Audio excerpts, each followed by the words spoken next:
Hey Ding Dongs, I'm Jamie. I'm Richard. And this is Explain It to Jamie, the political comedy podcast in which I, Jamie, a politically innocent but curious young man, have the complicated political happenings of the world explained to me by people who know more about that kind of thing. This week, we are handling Venezuela. What? Amazing. Now, this Venezuela came to us as a listener request for an explanation by a friend of the show named Jesse Byers. Yes, consummate listener, fan number one, great guy, great guy. Beard, masterful puppet maker. That's all those things are true. They're all true things. And Jamie, when he got this request, realized he actually didn't know anything about what was happening in Venezuela. Let me paint the scene. There I am at my computer, 1 a.m. I get a message from good old Jesse Byers asking us to cover the Venezuela situation. I think he put it. He found he knew very little about it, was able to garner very little about it from his social media and from his ability to search the news. And in that moment, I realized I had no idea that anything was happening in Venezuela of major note. I know that Venezuela has like a contentious government, but I don't know. I haven't heard any recent news. In recent days. Yeah, and something's going on. Yeah, so I picked up the phone, said to Richard, Venezuela. He said, it's done. And he hung up mysteriously. And then I mysteriously hung up the phone and immediately called my Venezuelan friend, whose sonorous laughter you may have been hearing in the background. So we're very pleased to welcome Ximena Huizi onto the show. Hi. How'd I do with your name? It's okay. Yeah. You did okay. That's going to be the quality of all of the information in today's podcast. Yeah. Maybe, do you want to say your full name so that the audience knows when we screw up and how badly we screw up? Sure, yeah. I'm Ximena Huizi. Oh, so Ximena close. Huizi. That's not my full name. This is the H one that I use. silent. Yeah. Yes. The H is always silent. I always forget that. Ximena Huizi. Yeah. Huizi. Huizi. Yeah. All right. Unless you're saying Hugo or Hugo. Right. In which we will be. Spoiler alert. We just might. The H might go back and forth. The H goes back and forth. Right. And Ximena is a Venezuelan Canadian theater artist and friend of mine, who I wanted to have on just to provide a bit of like lived experience and just like this is an interesting topic because a huge part of what is happening in Venezuela is a shitload of misinformation.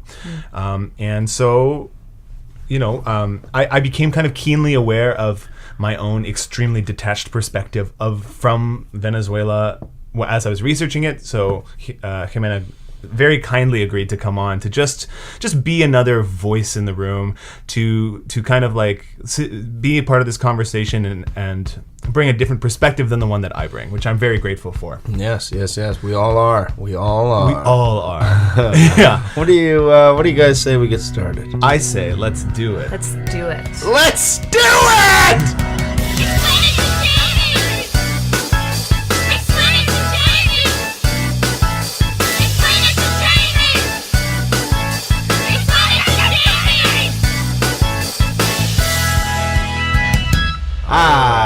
Here we are, back from the theme song. Yeah. Okay, guys. Venezuela. Yeah. Venezuela. Yeah.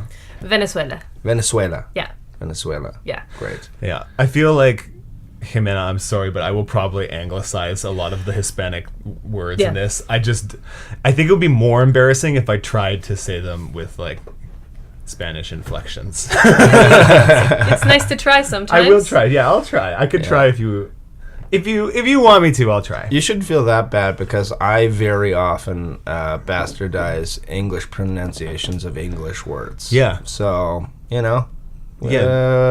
tit for tat. Yeah. It's actually pronounced teat for tate. You idiot. Who's Tate, and why does he get so many teats? And why does he have that museum? Okay, so I know we kind of covered it already, but for the sake of the format of our show, Yes. Jamie, what do you know about what's happening in Venezuela right now? Honestly, not much. This is kind of embarrassing. There's that episode of Parks and Recreation where the Venezuela government comes and visits, and like they have a partner, a sister city relationship, and they're just like shitting on the Indiana town that they live in. Right. And Fred Armisen plays the ambassador, and that's most of what I know about the Venezuelan dictatorship. Government? No, not well. It's like going that way pretty quick. Okay. It's a very wealthy country with oil. Yeah, it is. Yeah. Well, no. What you're saying is correct, but Right. this is what you're talking about is the problem. Yeah. Essentially, you've gotten into. They all of depict the themselves as being very wealthy. Well, no, we. Well, Okay. yeah, we'll get into it. This is why we need to explain it. This is all good. No, you're not. I mean, the population is comprised only of clowns. Kind of true. Yeah. Kind At of. this point, okay. No, what's interesting about what you're saying is that, like, these are all things that have been true at different times. You know, like in Venezuela's history, and especially in Venezuela's recent history, the situation in Venezuela is like nuanced and changing all the time. So it's good that we're explaining it, because like everything that you just said is in play, but the specifics of how it all fits together just need a little arranging, if that Okay. makes sense. Would it be incorrect for me to say that Venezuela is next to Brazil and Colombia? That would be correct. That is correct. Ah, yes. Nailed it. Okay, finally, point on the board. Yeah. All right. Okay, so the basic thrust of what's happening right now is Venezuela is facing an economic crisis. And it's a really, really serious economic crisis. It's gotten so serious to the point where the flow of goods into Venezuela has gotten so bad that like basic needs and the basic essentials of life are no longer available to most people except through essentially the black market. So if you go to the supermarket in Venezuela, A, you have to wait in line for a really long time, and B, a lot of the shit you need is not going to be there, and even if you can get it, it's going to be very expensive. That's kind of like the gist of it, and this applies to everything. And the place where that's getting a lot of publicity is that it's really affecting healthcare and hospitals. So like basic medicines aren't functioning anymore. There's also rolling blackouts in a lot of Venezuelan cities, which affects the hospitals. Like the power will go off in the hospital. There's a lot of sensationalism in the Western media about what's happening in Venezuela for reasons that we will talk about. But also, from what I understand, it is really bad and it's pretty extreme. So like I heard an interview with a Venezuelan neuroscientist saying he finished a surgery once with the flashlight on his iPhone because the power went out in the hospital. Jeez. Also, if you go to the hospital, you have to bring your own gauze and bandages and food. And anesthesia. And medicine. Some and things like that. some specific medicine you have to like attain for yourself, or you can't. They can't just proceed with. Wow. Yeah. So like hospitals are basically just buildings with people in them now. That's right. And a lot of the times people lying on the floor, people like this doctor said the hospital it looks like a war hospital. Because the conditions are so bad, they just don't have resources. There's just no resources coming into the country, or there's like there are choke points of resources coming into the country, and it's very hard to distribute them correctly. Okay. Yeah. So that's what's happening right now. Yeah. Maybe let's take a step back and go back in time and see the. So why is this happening? Yeah. What was the series of events that led to this? Okay. All right. Down the whirlpool of confusing political history. So after Adam was kicked out of the Garden of Eden. So my research. So the Spanish came. Yeah. Landed. They came on horses. Aztecs thought they were one creature. Yeah. And now we're in modern day Venezuela. Oh yeah. Well, Aztecs. No. No Aztecs in Venezuela. No. I don't know anything about anything. Yeah. Guys, that's the conceit of this show. Yeah. You gotta stop looking at me like I'm an idiot. Well, okay. But there's lots of like little tribes. I may be mixing my like Brazilian and Venezuelan, but there's lots of tribes that live isolated in the rainforest, and so it'd be impossible accommodate, like not accommodate for to calculate all of it. And there are often like parallel dynamics to Canada's relationship with its indigenous peoples as there are in South America. There's like, still there's a colonial trauma, and the dynamics of colonialism are very much at play in South American society as they are in Canadian society. Right. And it does come into play in the story we're telling today too. Yeah. So my research began in the 1950s. Like that's where kind of the thread of this story that I just kind of like was like, okay, this is where a lot of news stories are starting. So I'm just going to arbitrarily start in the 1950s. So in the 1950s, Venezuela had a military dictatorship led by a dude whose first name I forget, but whose last name was Jimenez, I think is his name. And this was a pretty authoritarian, oppressive military regime that was extremely unpopular, right? In Venezuela. And so there was a mass movement of people who basically ousted this dictator. And in the period between the 50s and the 90s, what happened was there was a democratic rule, but it was not really that democratic. What happened was this really bizarre and interesting thing where the kind of main right-wing party and the main center-left party agreed that in order to keep the communists from ever getting power, they would trade being the president every 4 years with each other. So they had a legislature like the Canadian legislature, where the head of state is voted in by whoever is by the parliament, but they just agreed that they would form a coalition every time and alternate presidents. Right. So there was like this totally fake democracy, basically. This is el pacto de punto fijo? That's right. Yes, that's what it is. Which is ironic because Yeah. it's like the fixed point. That's what pact. it's called. Yeah. Right. Yeah. We don't want any crazies getting in here, That's holding right. onto the leadership and never letting go. So Yeah. we better set up a system in which we never have to let go. Right. Right. Yeah, exactly. Right. So this Good. this I persisted. played a very similar game with a little boy on the playground when I was 5 years old, and he had a stick, and, and I wanted that stick. Yeah, and he yeah. would not let me have it. Yeah. So this persisted through the 60s and the 70s and the 80s. But as you correctly said, Venezuela is an extremely oil-rich country. In fact, they say, and I think this is sort of undisputed, they have the world's largest We oil have all reserve. the oil They have in the the most oil. They have the most oil. We have so much They have oil. tons of oil. There's so much oil. Yeah.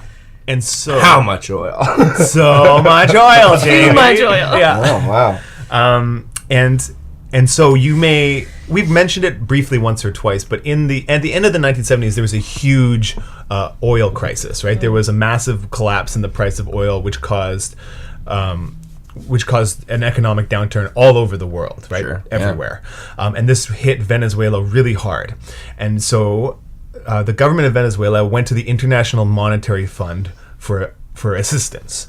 And the International Monetary Fund, kind of like what's happening in the EU right now, has all these criteria for what you have to do in order to get money for assistance. And the main stuff is that you have to like bring your spending into line, right? You have to do austerity, basically. You have to cut the social programs and cut the amount of spending the government's doing beyond a certain point in order to get the money. And so the Venezuelan government did this. It cut its social programs, and this really disproportionately affected the poor and working class and rural people of Venezuela. And it also conveniently started enriching the highest classes of Venezuela. In a word, That worked out, though. But this was really interesting because what happened in Venezuela in the 1980s was people figured it out. This was already happening all over the West. This was neoliberalism beginning. But people in Venezuela identified neoliberalism as the cause of their suffering as they started to get poor. The average person started to get poorer, but the elite started to get richer. They went, wait a minute, this is bullshit. Like, why are we the ones bearing all of the suffering here, and the people at the top are getting rich, right? This idea penetrated Venezuelan society way earlier than it began to penetrate North American society. Right, in the 80s. Yeah. And so at this point in time, just so I have my time schedule set, the government is still doing this fun That's right. tradesies game. That's correct. Okay. Yeah, they're still doing that. Now, the flashpoint of all of this is in 1989. There's this massive protest. I was born. Hey. When Ximena was born, everything changed. Really important. Yeah, and there was this huge protest it was across the country, but it was centered in Caracas, and it was called, oh my god, the Caracasao? Is that what it's called? Please tell me. El Caracazo. The Caracazo, thank you. I'm not reading off my notes. I've seen the word several times. I don't have actual notes. They're all in here. They're made of notes. That's not what this show is. So the Caracazo was this really insanely passionate, massive protest in which the government opened fire on its own people.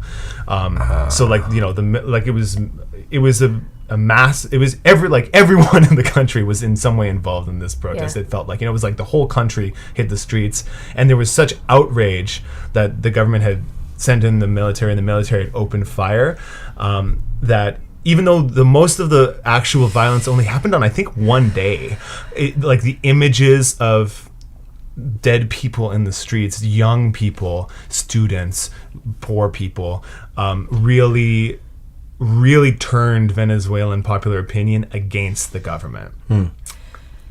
Yeah. And I think it's... what are your thoughts on this? Yeah, Please get so into many, kinda. It's important, I think, to just really, nail in just, how bad it had gotten for the poor populations in Venezuela, how the disparity had gotten just entirely out of hand. So when this protest arises, the act, the massiveness of the civil unrest act in terms of acknowledging this notion that this what you called neoliberalism notion had seeped, it needed to break, the disparity, the way that the economy was being managed, and how rich the upper classes were getting and how poor the lower classes were getting, and how wide that gap was really, really stretching, was it just really needed to give. Right. That's really interesting you mentioned that, because in our last episode, the communism episode, if you haven't listened to it, go check it out. We were talking about how about the sort of all the creep of capitalism and the uncaring, unempathetic, self-serving creep of capitalism, and how I sort of introduced the idea what maybe the solution is to just let it go, let it get so bad that nobody can look you in the eye and tell you it's not happening. But here we have an example of that exactly happening, of the whole country realizing that they are effectively slaves to a system, and aren't getting the treatment that the system can afford them. And the whole thing broke, as it sounds. Yeah, I mean, the Caracazo didn't. The change happened after. The Caracazo was a massive turning point in Venezuela's identity. It kind of created. Many people have said it created modern Venezuelan politics, essentially, because it really. It was like the final nail in the coffin for the average Venezuelan person accepting the neoliberal consensus, right? Which is what Canada is a part of that consensus. Most of the entire Western world agrees to operate in the neoliberal model. But the Venezuelan people would not accept it after that point. Basically, is kind of what happened. And it took a couple years, but it was 3 years later in 1992 when a young-ish military officer named Hugo Chavez. Yeah, Hugo. Okay, Hugo. I'll probably use both. I'm sorry, everyone, especially Ximena, who has to sit here and hear it. He attempted a coup. He was indigenous born.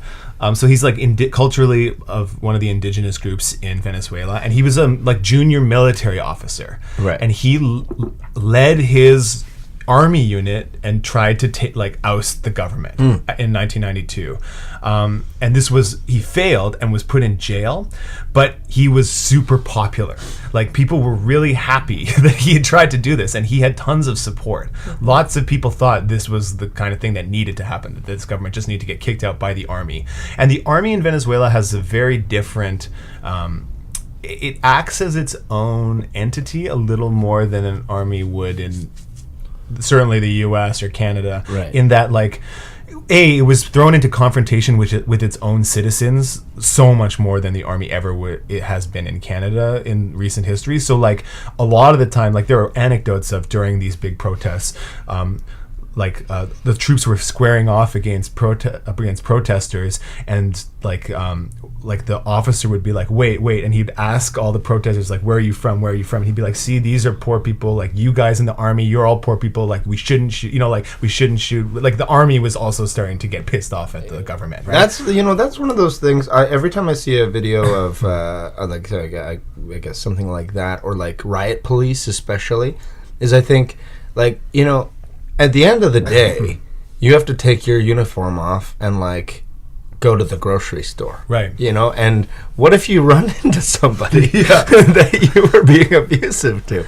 and like these, it's I really try and resist the urge that I feel like some people have to go like, oh no, you're police and I'm not, or you're military and I'm not. It is different, different lifestyles, different ideologies. But like at the end of the day, they're just people who are given a position with a gun. Yeah, that's right. They're like the armed wing of the state. Exactly. They're just like the people who the state pays to have force. Yeah, exactly.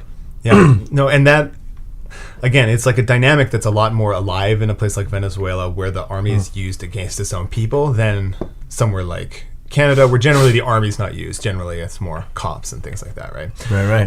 Tell that to Louis Riel. Right. No, I mean, for real.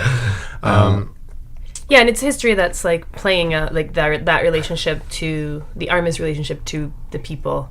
If we fast forward to like the events today, in like the last month, and the toll of like casualties and wounded, in like this like really constant act of civil unrest that has been going on for the last month. Right. So like right now we're looking at around 40 casualties from protests. Wow. Since about a month ago. Okay. This all started with this economic crash, and we lost, Venezuelan people lost tons of valuable materials that they need for their needs, medicine, not just food, valuable materials, like the stuff you need to get through your day.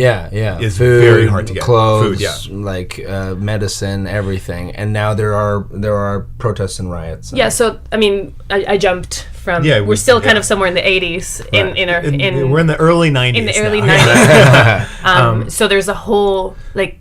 There's an entire Chavismo. Yeah, let's connect that dot. This is an important. Yeah. This is an important. This is kind of the most important part of the story. This is now the story. Yeah. So Hugo Chavez. So 1992. 1992. Chavez. Hugo Chavez is put in jail after his failed coup, but he's a really popular public figure, and he continues to be a popular public figure in jail. Everyone is getting so angry with the government that I think in '96. They agree to release him as kind of like a way to... And pardon him. Yeah, and pardon him. Which means... So this is the part that's like... and I might need to look at this. Yeah, I'm skipping... I mean, I'm kind of simplifying here because the 2000s are really what we need to talk about. Right. Yeah. But the thing is that he...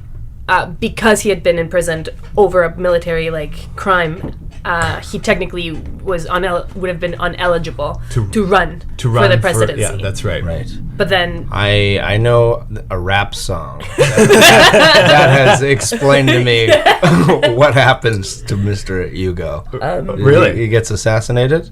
No. Nope. That's not what happens. Really? Yeah, that didn't happen to him. He died of cancer. Really? Like 3 years ago. Who let them assassinate Hugo Chavez? Who let them assassinate Evo Morales? Who let them assassinate Salvador Allende? That dude... I didn't let them, but they did it anyway. That dude didn't... No. What the fuck? Yeah. Maybe Caesar Chavez? I don't think so. Okay. It's just a dishonest rap song. No. Anyway. Anywho.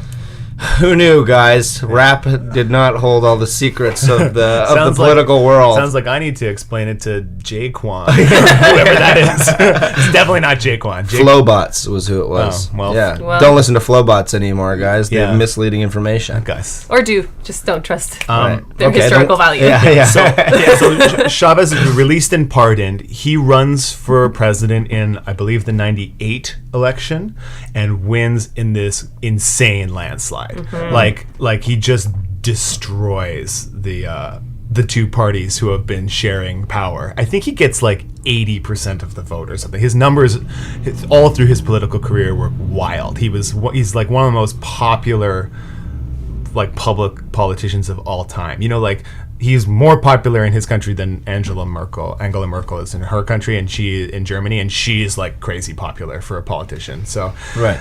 So Chavez comes in, and he basically spends the first almost like 2 terms of his time as president just fighting off attacks to destroy him from the right, from the opposition.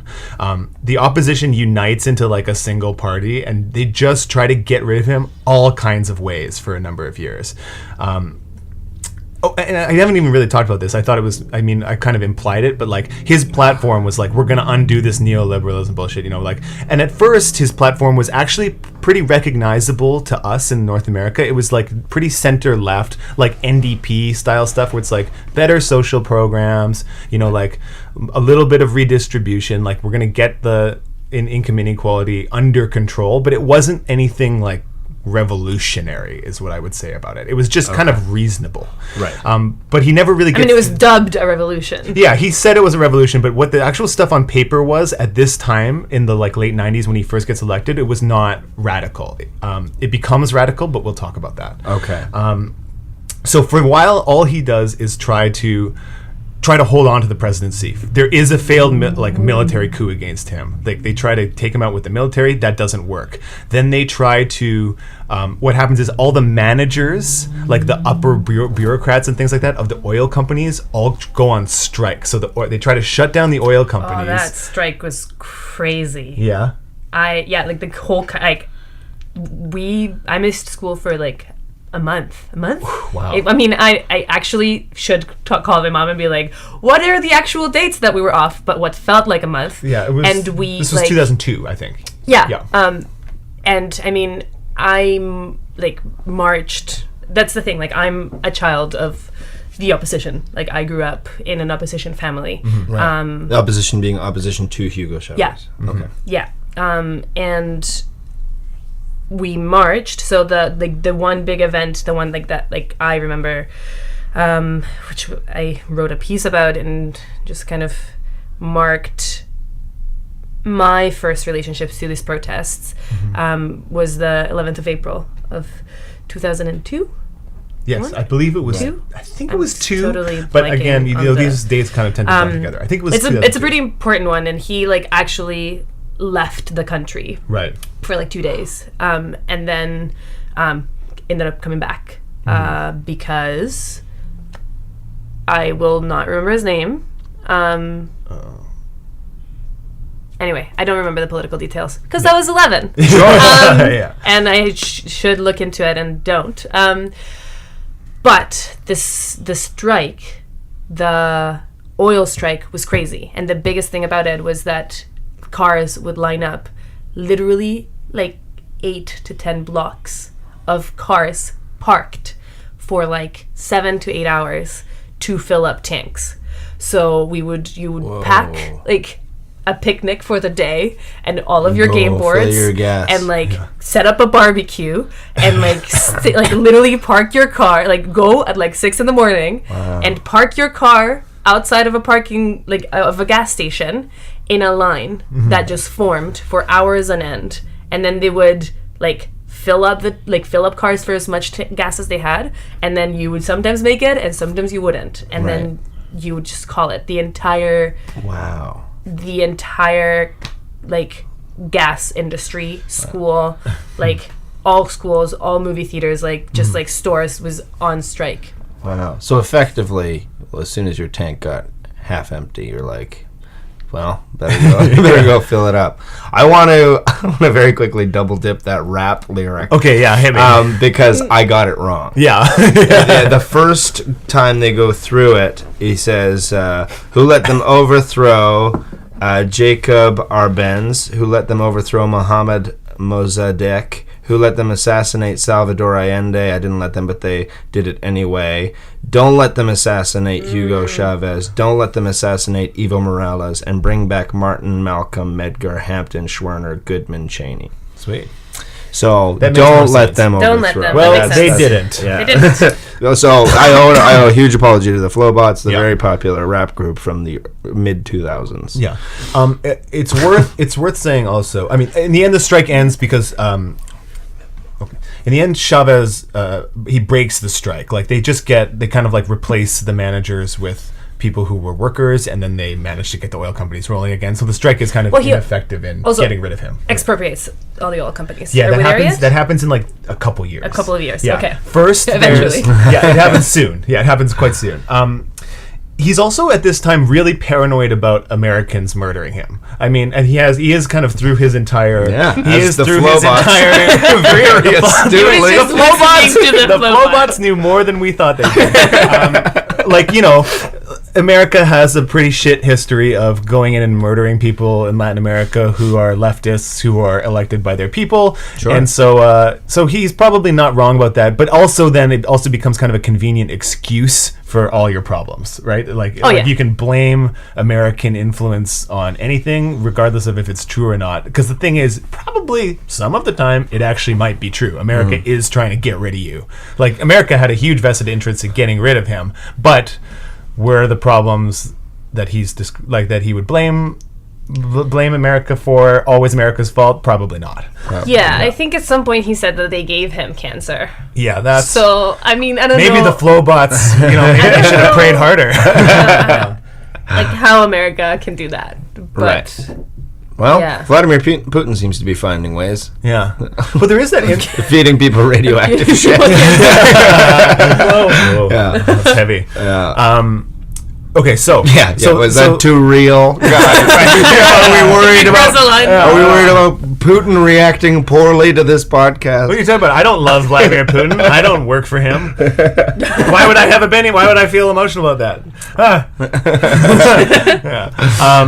Yeah. Okay, so there was a military coup. There was the strike, and then in 2005 there's a recall election. The opposition manages to get enough seats in the legislature that they can initiate it's not an impeachment because we don't have this mechanism in North America the same way, because in order to be impeached as the president of America, you have to commit a crime, right? Like that's what impeachment is. But they have a mechanism in Venezuela to just be enough people don't want this person to be president for whatever reasons, not necessarily a criminal charge, but we are able to have a referendum on if this person should still be the president outside the normal presidential election. Mm-hmm. So they initiate a recall vote against Chavez, and he wins. Right. Again, after kind of all this has been happening. And he uses this recall vote as kind of the end of the period of his career where he's just fending off attacks. And what he does is he kind of goes on the offensive. And he decides to radically remake the economy of Venezuela and Venezuelan society in what he calls Bolivarian socialism. That's correct? Socialismo bolivariano. Yeah. Bolivarian? Bolivarian. Bolivarian. Bolivarian. I think that's how they anglicize it. Yeah. And so basically, Do we know about Bolivar? I don't, but I did read the word Bolivarian today and go huh. Bolivar was our independence liberator. Okay. So he led the independence wars in Venezuela, Colombia. From Spain. Ecuador, from Spain, That is makes much more sense. Because countries. the reason I noticed that word is I was Bolivarian, Bolivia? Yeah, it's also the name of a currency. Yeah, so the dollar is called the Bolivar. The Bolivar. Okay. Yeah, so it accesses. It's both a patriotic thing about emancipating yourself from your colonial powers, and it's a reference to their own money. And right? it's a clever word. Huge rally. His image and his name in terms of and it was named and Chavez's rhetoric around him being just the next Bolivar and there's Bolivar was a Spanish descent. He was a Spanish man, and he changed these pictures of Bolivar to look more indigenous and like more like the like mixed Venezuelan in order to like kind of like what people do with Jesus. Kind of, but like backwards. You know, like they make Jesus white. Yeah. He was doing the opposite Yeah. to Bolivar. What? I thought Jesus was the first white guy. Yeah. Yeah, no, No? definitely not. Just like this is like, or it's like what happened to The Last Samurai, Yeah. played by Tom Cruise. Yeah. Or The Great Wall, or Yeah. whatever that new movie that's coming out is. I forget. It's a Japanese word, but The latest. some handsome white guys playing it. So basically what Bolivarian socialism was a huge series of social programs that were designed to raise up the rural poor people who were like who were most of Chavez's base, and who had been traditionally really stepped upon and trod upon in Venezuelan society. So it gave them access to education, it gave them access to tons of resources, and there was an affirmative action program for indigenous people.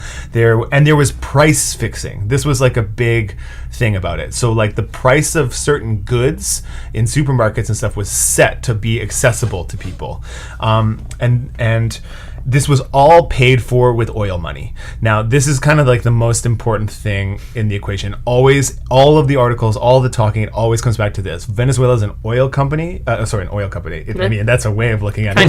Venezuela is an oil country, but it's like only an oil country. 96% of its export money comes from oil.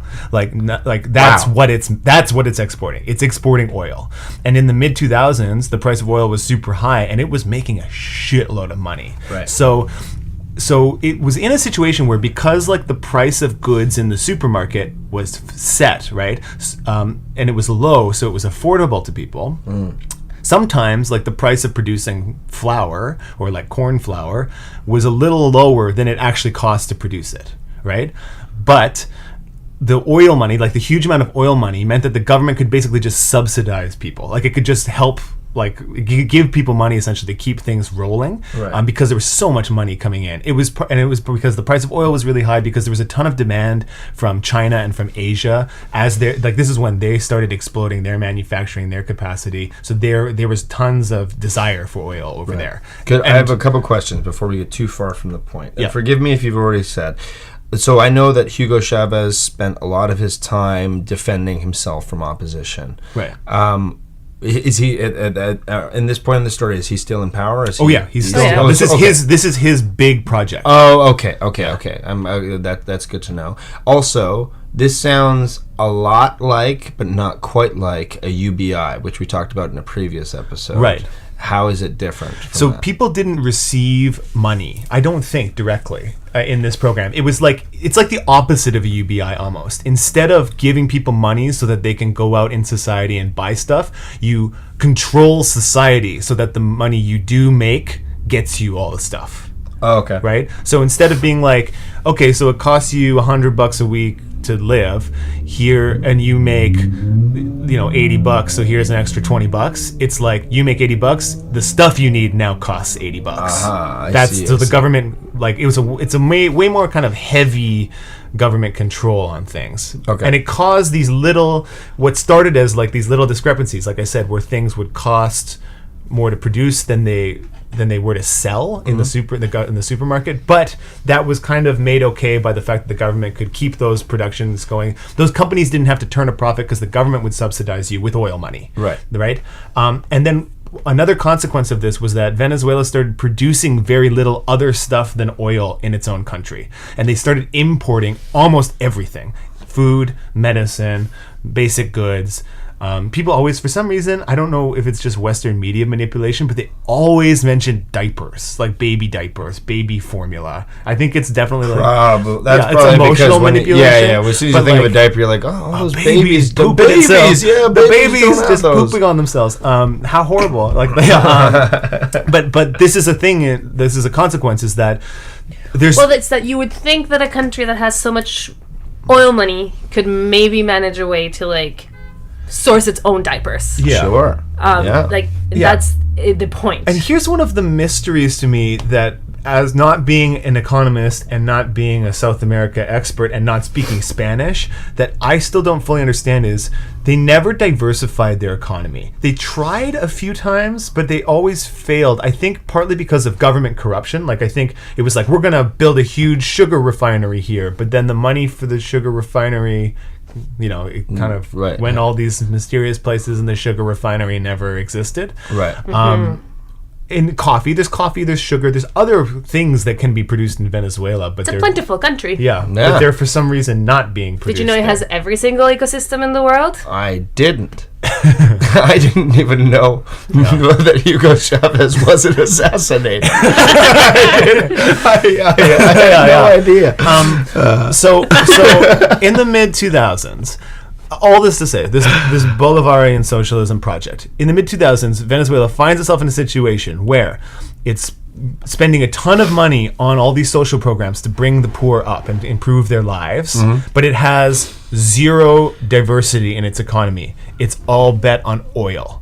Right. And as an Albertan, I bet you're about to see what's going to happen. It's A, sounding very familiar to you, and B, you can see what's going to happen here. Yeah, I mean, it doesn't sound like Alberta. The Alberta thing was like as dire. Well, it's because, can you imagine if Alberta didn't have the farms, like it didn't just do had the anything oil? else? Exactly. Yeah. And Alberta was really hit hard just by the oil, right? Massively, like devastated. Can you imagine if it hadn't had the farms? And if it was its own country, right?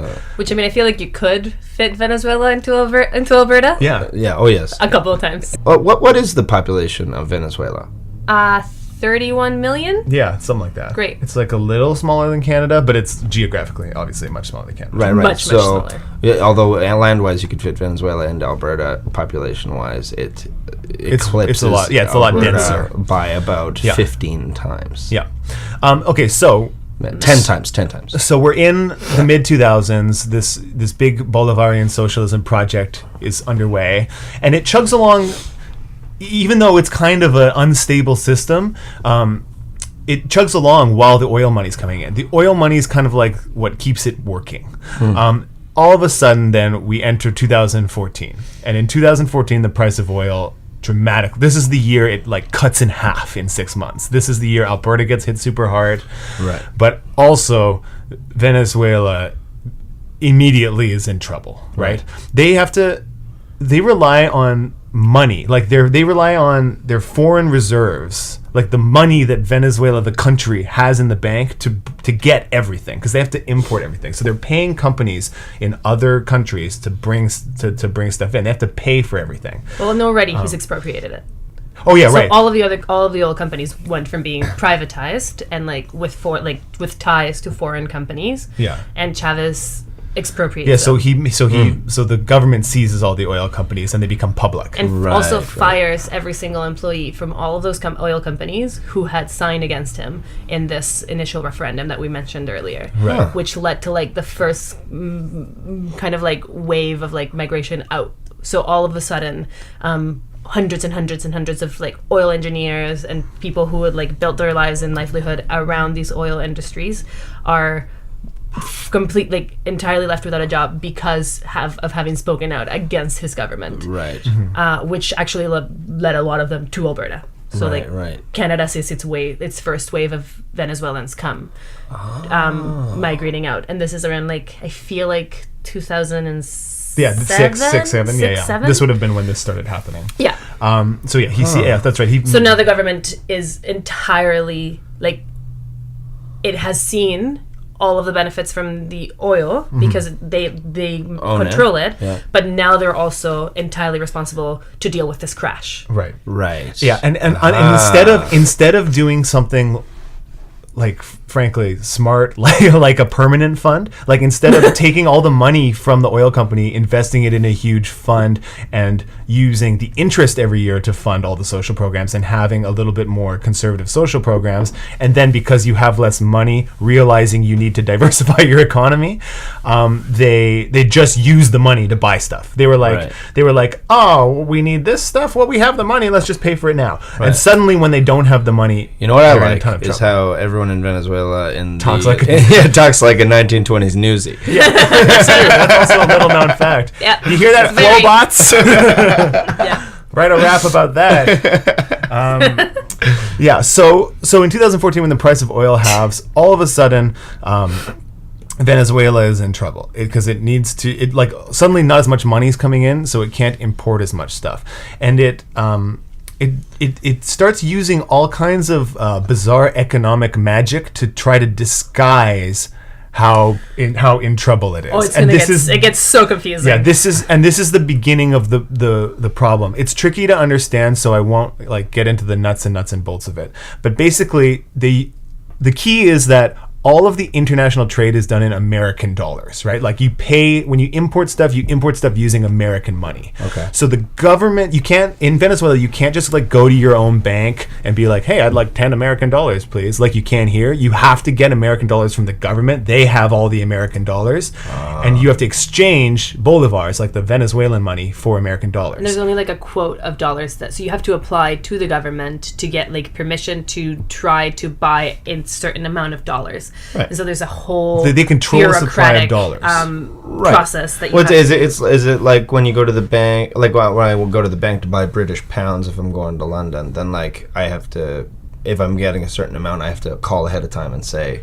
No, this is how it's much I'm nothing getting. like that. No, not at all. Here's what it's like. It's like if you it's No, that's a dream. that's just so they for can Venezuela. that's just so they can have Okay. it ready. But in Venezuela, they control the supply. So it's like you're only allowed to have American dollars for certain reasons. Right. And like if and you're only a certain amount of dollars. yeah. So like if you're like I run a business, I want to import clothes, they have to approve that you're gonna import the Right. So you clothes. have So to it's like fill like out this application that goes to the government. Hey, government, I really would like to I need these many dollars for this reason and for this period of time. Can I please have your permission to buy from you these dollars? Right. And then they'll take. And the thing is that the infrastructure in this It's very this bad. government is so It's terrible. so bad. Like getting a passport, getting your ID, getting your license means getting up at 4 a.m, standing outside of the passport office for 4 hours, hoping that you get seen. They're out of paper, they're out of plastic. Yeah. The cards don't scan. Like the infrastructure is crumbling because Right. There's no money. Where this money that Yeah. all of this money that was flowing in when we had like the great prices of oil is all not all but is a lot lots of it is just getting pocketed. Right. There's also this So- thing that happens. So it's like if I'm going to London and I need British pounds, I call TD and they're like, you got the wrong guys. You need to call the government. Yeah. Yeah, And so exactly. I call the government and then I have to go through a Kafkaesque grant That's right. application That's correct. process. And it may amount in them probably will amount in them saying like no. Yeah, and here's a cool sidebar. Get lost. Ximena, maybe you can help talk about this. Well, cool sidebar is a weird way of looking at it. Here's something that really fucked Venezuela up. So there's also, this is a crazy thing. Because you have to apply to the government for American dollars, there's 3 exchange rates for American dollars in Venezuela. So if you're like, hey, I want American dollars to buy a bunch of cotton candy because I love it, they'll be like, okay, well here's a super high exchange rate. It's like it'll be like 30 bolivars for $1 American dollar. Right. But if you're like, I want to bring in insulin, it's like, okay, 6 bolivars for $1 American dollar. So it's like more. So for essential things, it's like a lower Less. exchange rate. Right. But there's this like loophole people found where the government could give you money for flights, and people started applying for money. They'd book flights in bolivars and then apply for the money.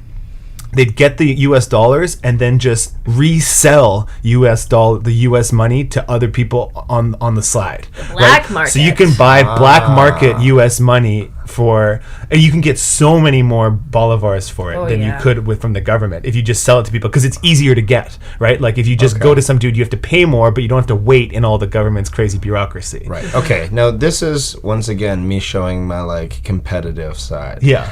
If I so what you're saying is that if I went to the bank and took all my money out in American dollars and I immediately flew down to Venezuela to You could make- sell You would that be money, rich. Yeah, you could make a money. shitload of money. You could live like you could Yeah.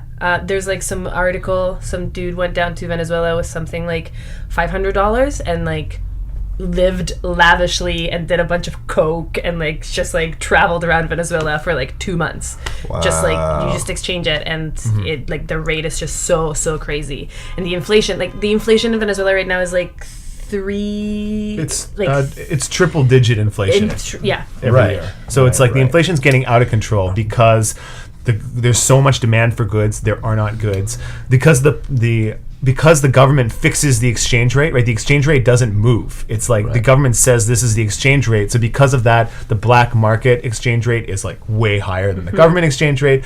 These are all economic fancy things that cause I don't know inflation. what you understand from this. This is something that I just like have no like economics like understanding, and I haven't dealt with that currency in like 8 years. Right. I went down there for about 4 years ago and was like, I just cannot translate how much I'm paying for things. Because when I went down, it had just happened, and this is something that he did a lot, which is maybe where we were going, where he would just like move the like coma on the value of the money. So like that's right. all of a sudden your like $100 Bolivar bills are 10 or 1,000. That's correct. Depending on like what he needs to do to like regulate, like to like balance out the inflation. I've heard about that being a tourist trap in Cuba before. Is because they have two different kinds of currencies, money. One for foreigners and one for Cubans, and so you don't know what you're paying in, and so people are paying what seems like a normal amount of money, but for them is like shitload of money. Crazy. Amounts of money. Yeah, that's true.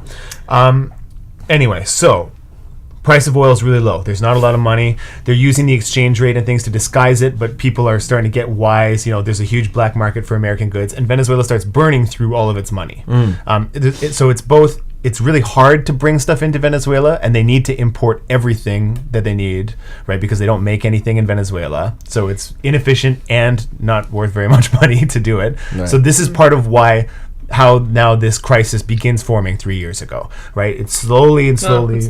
I mean, like the current flashpoint of the crisis kind of starts when the oil price cuts in half, because it means that the flaws built into their system suddenly all become emergencies, right? Whereas they used to just be kind of quirks that the government could compensate for with oil money. Once they can't compensate, the whole thing starts to become unstable. Chavez dies in 2014. And he appoints personally as his successor this guy named Nicolas Maduro, who's the president now. And Maduro is kind of like horrible at everything. I don't know. I'm gathering from Ximena's where Chavez was like, oh, this is hard to talk about. He is just a less adept like version of Chavez. So where Chavez was dangerous and like did amazing social like installed like all of these like social institutions, and but also like mismanaged the media and like installed a horrible regime of like oppression and like expropriated TV channels that like spoke against him and did all these awful things, and did all like was a bit of a brilliant mastermind at the same time in how he like divided the country and really like wedged a separation between the Chavistas and the opposition and really pushed the rhetoric. And this is like a big thing, I think, in terms of when we like go away from the economy and into the people, is that Chavez's rhetoric, like he divided and conquered. Like that was his thing. Like it was the poor against the rich, and the rich are bad. It's bad to be rich, and if they're rich, they're bad, and they're bad against you. Like their wealth is like a direct attack on like the people. Right. And so where that like his revolution was weaved carefully and like intricately and dangerously by him, Maduro is like a clumsy, not as skilled, not as well spoken, not as supported either by his people, like by Chavismo version. And so he's really dangerous in terms he's like a dangerous toddler. Maduro is rapidly losing control of everything, and as he's losing control, he's acting more and more like a fully oppressive dictator. Which it's important to say, Chavez never did. He did the things that Ximena is talking about, where he heavily influenced like the media environment, the narrative of Venezuela, but he also did legitimately win every election he won. And but there's no evidence. Well, he also changed the constitution so that he could get indefinitely reelected. That's and true. there's big questions about the validity, and there's like big international questions about the validity of some of these elections that he won. And that's eventually they all, I think, got like legitimized, I heard- but there's also like footage of like big cardboard boxes of votes getting burnt outside Interesting. election polls. So it's and it's a dangerous narrative because in the media, the way that it gets treated is really dangerous because it can get used to push like the kind of things that leads to a US-led coup in like the kind of rhetorics, and so it gets really complicated. That's Isn't interesting. that on how to interesting? look I don't know. Are you guys familiar with the play "Enemy of the People" by Henrik Ibsen? Yeah. It's like for those that haven't read it at home, it's this play about this town in which the water is being poisoned by their biggest export industry, and this young scientist discovers this. His brother is in the government, and he appeals to him to like, we have to change this industry, and the brother is like, that's political suicide. I can't destroy it. And it's such a frustrating play because the whole while you're on the side of this young scientist, cheering him on. If only people would listen to him. If only people just gave him power and put him in charge of these decisions, we could solve it. And at the end of the play, this was an adaptation I watched, just so, to be clear. At the end of the play, he's giving this impassioned speech, and the audience is fully on his side, and it looks like he's going to win, and we are so satisfied that he is taking power from those who oppress and those who ignore problems, and we're so satisfied.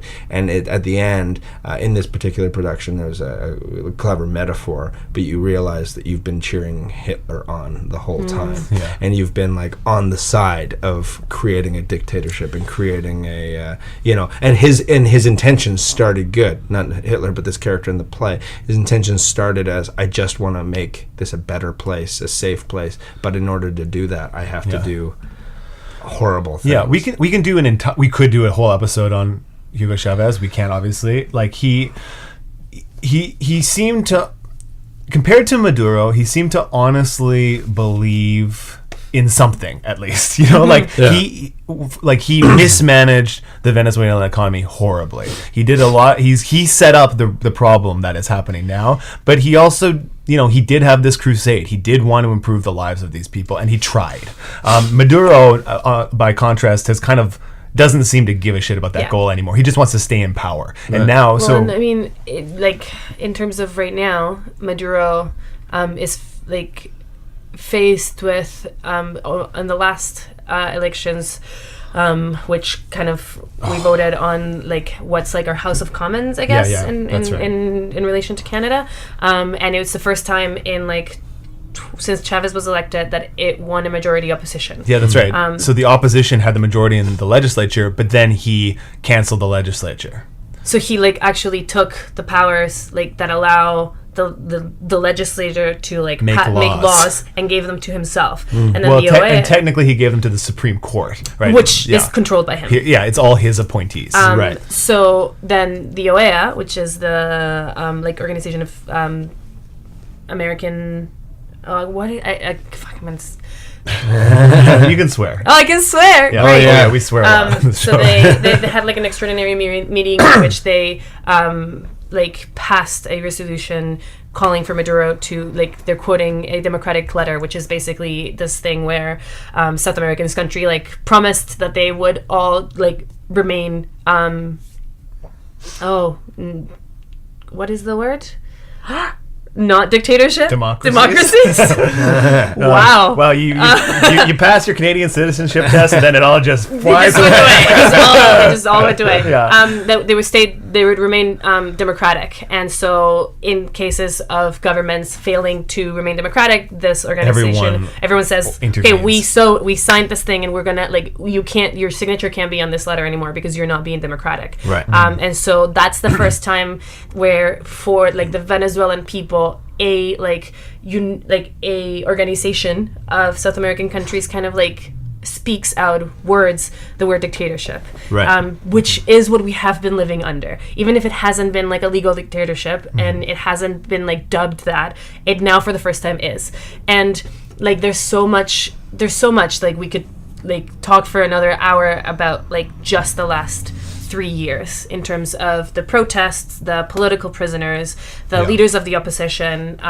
Stuff like the leader of the opposition was imprisoned and barred, and then because he was imprisoned, he like Chavez was, he was ineligible to run for office anymore. Well, like and then so he just actually like the second leader of the opposition who is not in prison has also been barred from becoming president. So that's for just 15 happened years. a couple of weeks ago. Yeah, and so the students have been marching and protesting, and it has actually been a group like for the first time. It is not just the far right, like the right-winged opposition protesting.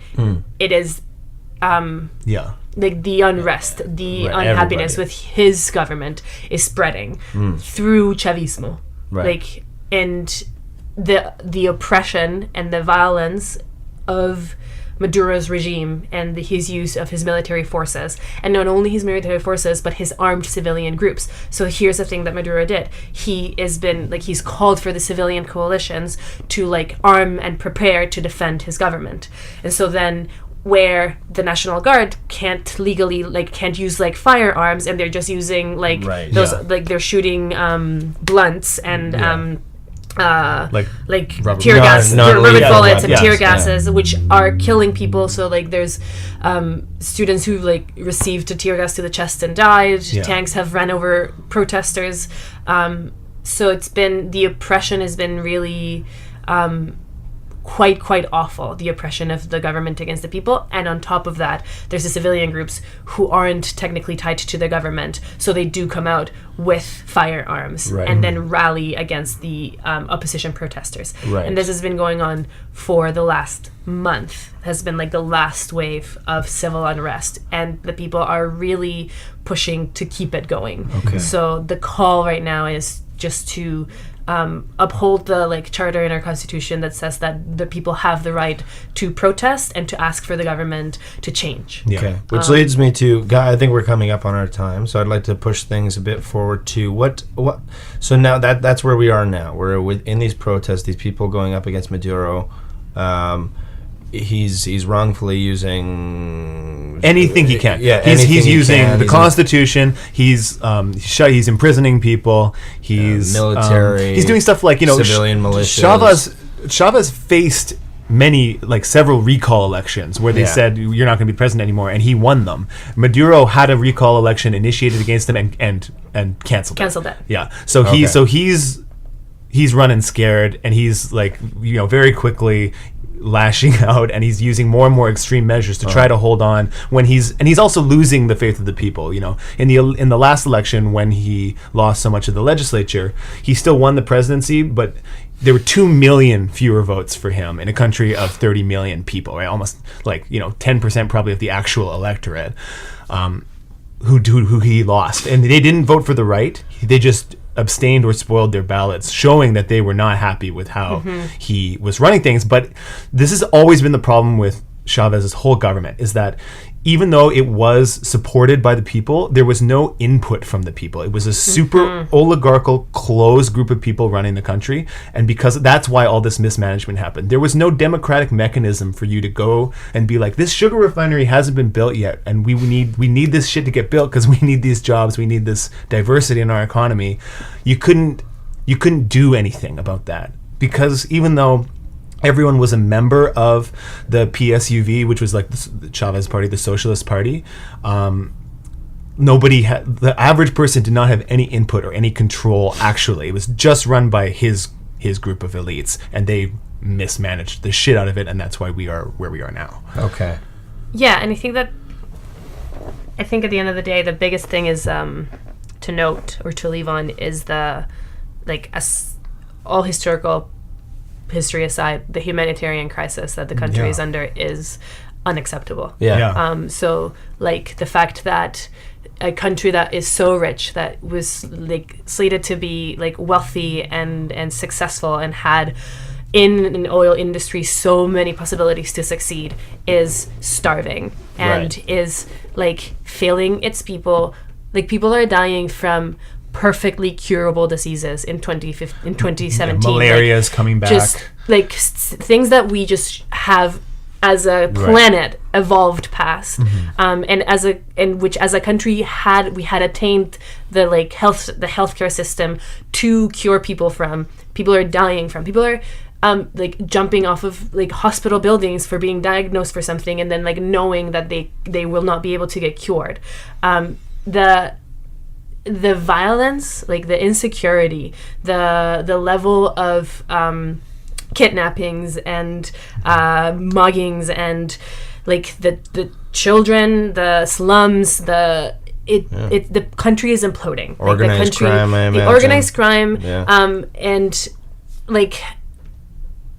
it is so important, left or right, to just look at it, because it's also so close to us here in North America, and it's such an interesting it is such a different crisis in terms of how we hear and what we hear about South America, because it is an oil crisis, right? And it links us to all of our politics and the ways that we speak and think about the United States and the oil war, all of the wars are around oil, and so it sits so differently, and it is so close.